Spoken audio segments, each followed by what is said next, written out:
জিনিসের কথা এখানে আল্লাহ তাআলা আলোচনা করতেছে। একটা হলো কি,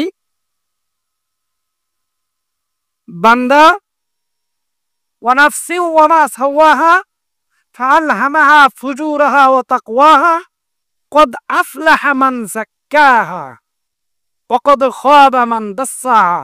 এই যে দুটা, কদ আফলাহা মান যাক্কাহা, যেই মানুষটি তার অন্তরকে উত্তম চরিত্রের মাধুর্য দ্বারা পবিত্র রেখেছে, আল্লাহ তাআলা বলছেন ওই মানুষটি আলহামদুলিল্লাহিল মুত্তালি আলা খাফিয়াতিস সারাইরিল আলিম খাফিয়াতিস সারাইরিল আলিম বিমাকুনাতিদ দামাইর মুকাল্লিবিল কুলুব ওয়া গাফফারিয যুনুব وأشهد أن لا إله إلا الله وحده لا شريك له ونشهد أن سيدنا مولانا محمدا عبده ورسوله صلى الله عليه وعلى آله وأصحابه وبارك وسلم تسليما كثيرا. أما بعد، أعوذ بالله من الشيطان الرجيم. بسم الله الرحمن الرحيم.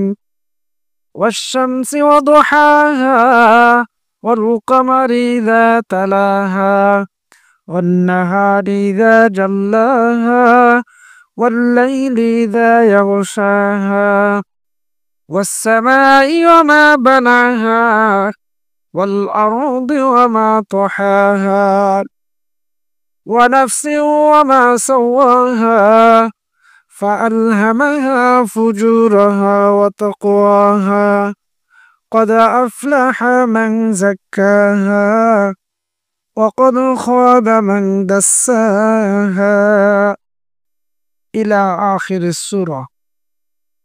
قال رسول الله صلى الله عليه وسلم: ألا إن في الجسد مضغة وإذا صلحت صلح الجسد مضغة وإذا صلحت صلح الجسد كله وإذا فسدت فسد الجسد كله ألا وهي القلب أو كما قال عليه الصلاة والسلام. আলহামদুলিল্লাহ, লাখ কোটি শুকরিয়া সেই মহান রব্বে করিমের দরবারে, যিনি অন্তরের গোপন রহস্য সমূহের খবর রাখেন। সেই আল্লাহর দরবারে শুকরিয়া আদায় করছি এবং অন্তর্নিহিত যত বিষয় আদি আছে সব কিছু সম্পর্কে তিনি কি রাখেন? খবর রাখেন। সেই আল্লাহর আমরা শুকরিয়া আদায় করছি এবং যিনি অন্তরের কি করেন? পরিবর্তন ঘটান। সেই রব্বে কারিমের দরবারে সবাই বলে আলহামদুলিল্লাহ। সাইয়্যিদানা নবিয়্যানা হাবিবানা রাসূল করিম সাল্লাল্লাহু আলাইহি ওয়াসাল্লাম,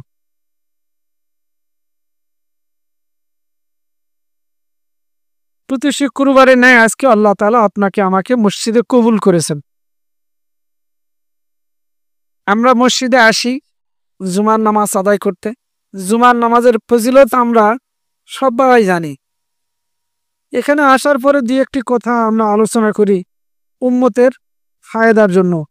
শুধু যে বলে আরেকজনের ফায়দার জন্য নয়, যিনি বলেন এবং যিনারা শোনেন উভয়ের ফায়দার জন্য, লাভের জন্য আলোচনা। পুরা সপ্তাহে আমাদের এই দুনিয়াবি কাজ কর্ম করতে যায় আমরা নানা রকমের ভুল ত্রুটি করে বেশি। যেহেতু মানুষ, এই ভুল ত্রুটিগুলোর থেকে কিভাবে আমরা পরিত্রাণ পাইতে পারি যে রব্বে কারিম আপনাকে আমাকে সৃষ্টি করেছেন, সেই রব্বে কারিমের দরবারে নতজানু হয়ে তার ইবাদত বন্দিগি কেমনে আমি বেশি বেশি করতে পারি, এরই এক আলোচনা আমরা করে থাকি। তো মুমিন যত আলোচনা করবে, আল্লাহ এবং আল্লাহ রসুলের আলোচনা করবে, তো এর দ্বারা মুমিনের ফায়দা হবে, এর দ্বারা মুমিন উপকৃত হবে। যাই হোক, আজকে আমি আপনাদের সামনে কোরআনুল কারীমের একটি সূরা তেলাওয়াত করেছি। 30 নম্বর পারায় এই সূরাটি আছে, যে সূরাটার নাম হলো শামস, সূরাতুশ শামস, মানে সূর্যের নামে সূরার নামকরণ করেছে আল্লাহ তাআলা। পৃথিবীতে যে সূর্য আমরা দেখি, এই সূর্যের নামেই নামকরণ করেছে এই সূরাটির। কারণ এই সূরার প্রথম শব্দটাই হলো ওয়াশ-শামস। এই শব্দ থেকে এই সূরার নামকরণ করা হয়েছে। তো আল্লাহ তাআলা এই সূরার মধ্যে অনেকগুলো শপথ করেছেন, অনেকগুলো শপথ করেছে, 8টা শপথ করেছে আল্লাহ তাআলা। বিশেষ বিশেষ বস্তুর নামে আল্লাহ শপথ করছে। আল্লাহ তাআলা প্রথমেই বলতেছেন ওয়াশ-শামসি ওয়া দুহাহা, ওয়াশ-শামসি ওয়া দুহাহা। আল্লাহ তাআলা বলছে শপথ ওই সূর্যের, যে সূর্য এবং সেই সূর্যের কিরণ এবং তাপের, কিরণ কি আলো, আলোর সাথে সাথে সূর্যের কি আছে, তাপ আছে, তাপ। আল্লাহ বলেন ওয়াল কমারি ইযা তালাহা, এবং ওই চন্দ্রের কসম, যেই চন্দ্র সূর্য অস্তমিত যাওয়ার পর সাথে সাথে আবার উদিত হয়, তার পিছে পিছে এই চন্দ্র সূর্যের শপথ আল্লাহ তাআলা করতেছে। ওয়ান নাহারি ইযা জাল্লাহা, এবং আল্লাহ তাআলা দিনের কসম করতেছে ইযা জাল্লাহা, যেটা সূর্যকে কি করে, প্রকাশিত করে। ওয়াল্লাইলি ইযা ইয়াগশাহা, আল্লাহ তাআলা রাতের শপথ করতেছে এবং বলতেছে ওই রাতের শপথ, যে রাত এই সূর্যের আলোকে আবার আচ্ছাদিত করে অন্ধকার পরিণত করে দেয়। ওয়াস-সামাই ওয়া মা বানাহা, আল্লাহ তাআলা আসমানের কসম করছেন, এবং এই আসমানকে যিনি নির্মাণ করেছেন তার শপথ করতেছেন। তাহলে আসমান কে নির্মাণ করছে? আল্লাহ নির্মাণ করছে। তো পক্ষান্তরে আল্লাহ আল্লাহরও কি বলতেছে, শপথ করতেছে। ওয়াল আরদি ওয়া মা তুহাহা, আল্লাহ এই জমিনের কসম করতেছে। ধারাবাহিকভাবে আল্লাহ তাআলা কসমগুলো করতেছে। এই জমিনের কসম আল্লাহ বলতেছে, এবং এই জমিনকে যিনি বিস্তৃত করেছেন সেই বিস্তৃতির কসম। এরপর আল্লাহ বলছেন ওয়া নাফসি ওয়া মা সাওয়াহা, ওয়া নাফসি ওয়া মা সাওয়াহা, কসম ওই আত্মা, এবং যিনি সেই আত্মাকে সুবিন্যস্ত করেছেন।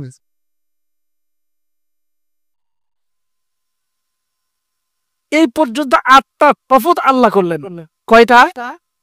8টা। এরপরে আল্লাহ তাআলা বলছেন ফাআলহামাহা ফুজুরাহা ওয়া তাকওয়াহা। এই যে আল্লাহ শপথগুলো করলেন, শপথগুলো করার পিছনে হিকমত কি, কারণটা কি, কেন এতগুলো শপথ একটি সূরার মধ্যে আল্লাহ তাআলা করলেন? কারণ তো কিছু আছে, এমনি এমনি তো করেননি আল্লাহ তাআলা শপথ। সব দামি দামি বস্তুর শপথ করছেন আল্লাহ তাআলা। সূর্যের দ্বারাই মানুষ আলো পায়, সূর্যের দ্বারা মানুষ তাপ পায়।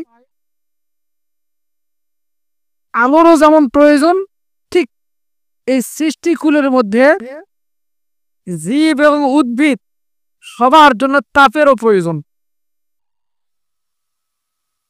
সূর্য আলো দিল না, শুধু ছায়া আর ছায়া, কৃষকের আবাদ ঠিক মতন হবে না।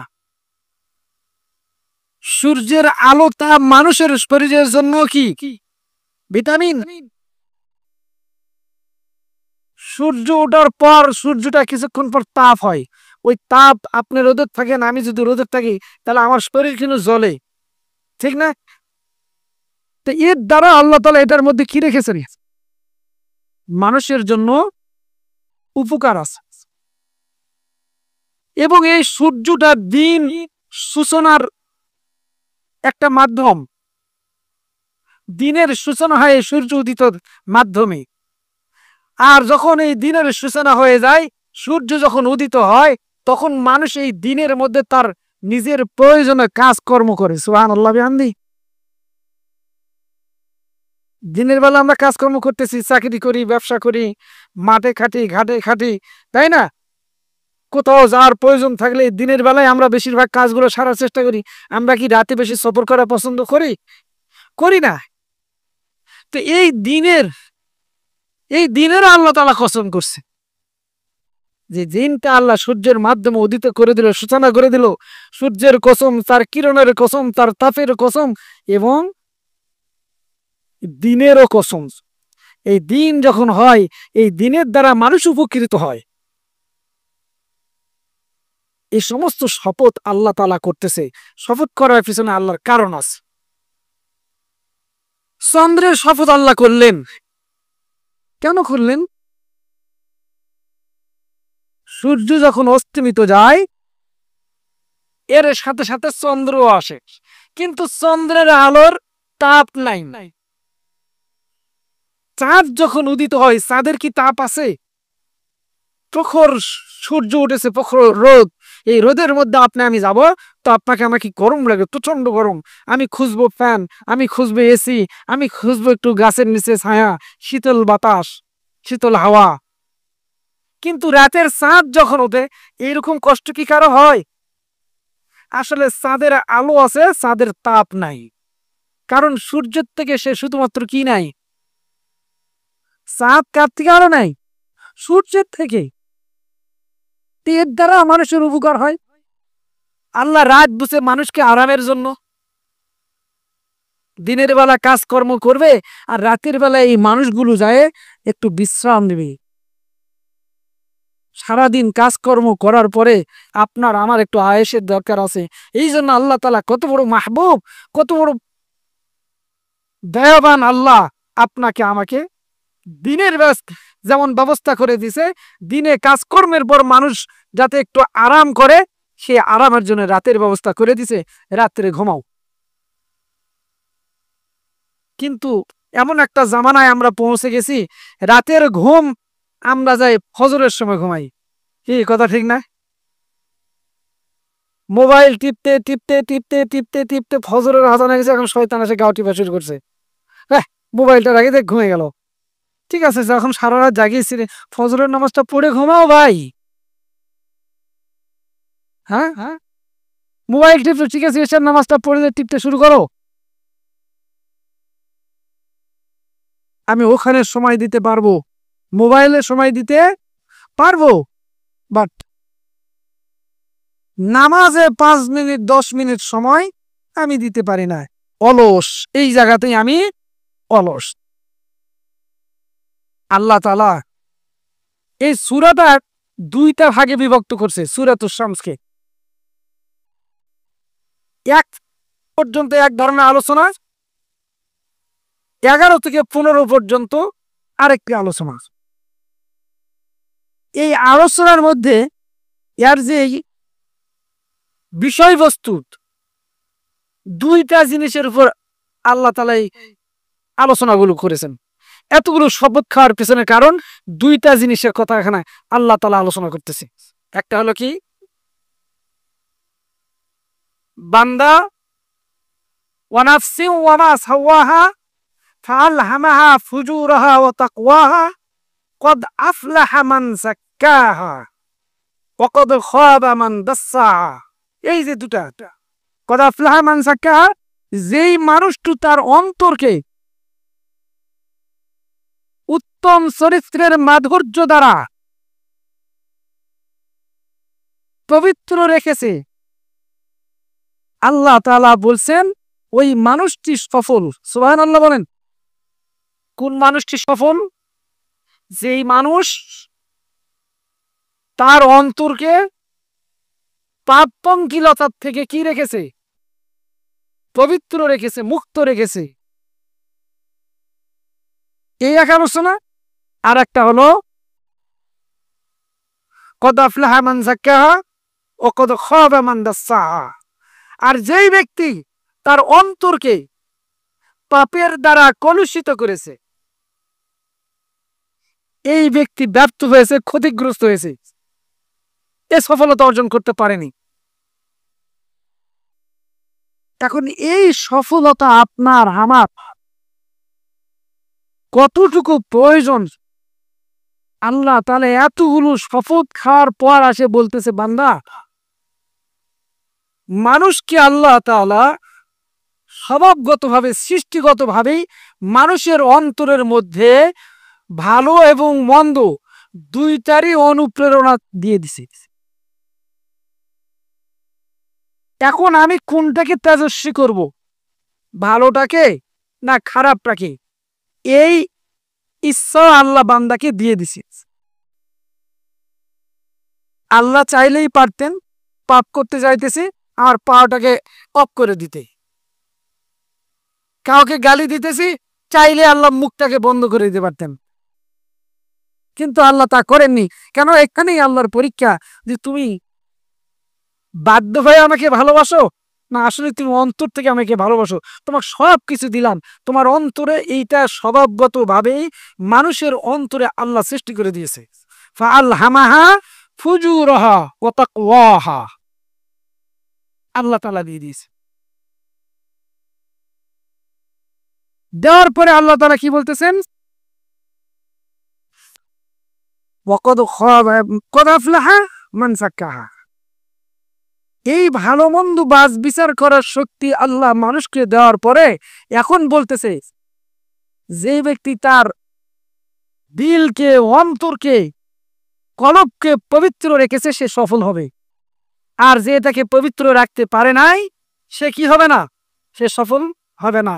আল্লাহ রাসূল হাদিস বলছেন, আলা ইন্না ফিল জাসাদি মুদগাতান ওয়া ইযা সালুহা সালুহাল জাসাদু কুল্লুহু। আল্লাহ রাসূল সাল্লাল্লাহু আলাইহি ওয়াসাল্লাম বলেন, প্রত্যেকটা মানুষের শরীরের মধ্যে একটা স্থান আছে,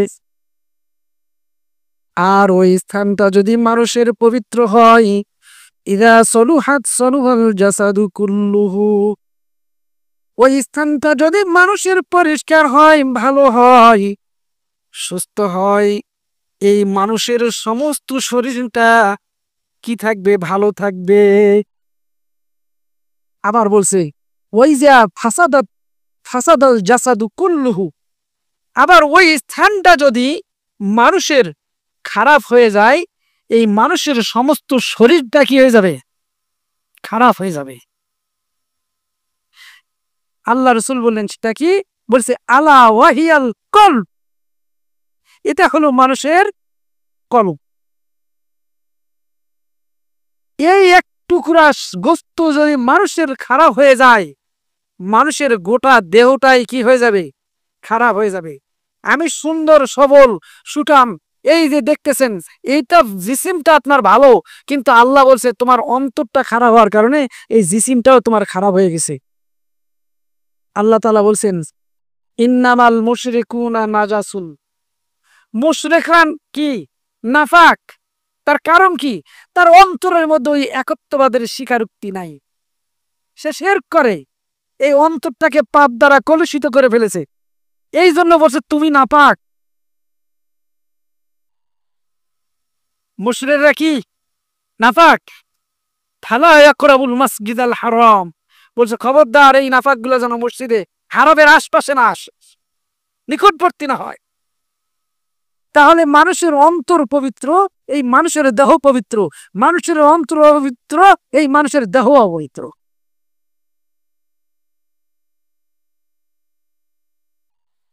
এই জায়গাটাকে ঠিক করতে হবে। এই জন্য আল্লাহ তাআলা এই শপথগুলো বলতেছে, কারণ এই জায়গার মধ্যে লোভ, লালসা, এই জায়গা থেকে সবকিছু উৎপন্ন হয়। আল্লাহ রাসূল সাল্লাল্লাহু আলাইহি সাল্লামকে এক সাহাবী যায়, ওনার কাছে গেলেন। সাহাবীর নাম হলো ওবাসা। সাহাবীর নাম কি? ওবাসা রাদিয়াল্লাহু তাআলা আনহু। আল্লাহ রাসূলের কাছে গেছেন, যার পরে বলছে জিতা তাসআলু আনিল বিররি ওয়াল ইসমি। হে ওবাসা, তুমি কি পাপ পুণ্য সম্পর্কে আমাকে জিজ্ঞেস করতে এসেছো? উনি বললেন, না ইয়া রাসূলুল্লাহ, আমি এই জন্যই এসেছি। পাপ কি আর পুণ্যটা কি, এই জন্য আমি জানতে এসেছি। ক্বালা ফাজামা ফাসাসাবাহু ফাদরাবা বিহা সাদরুহু।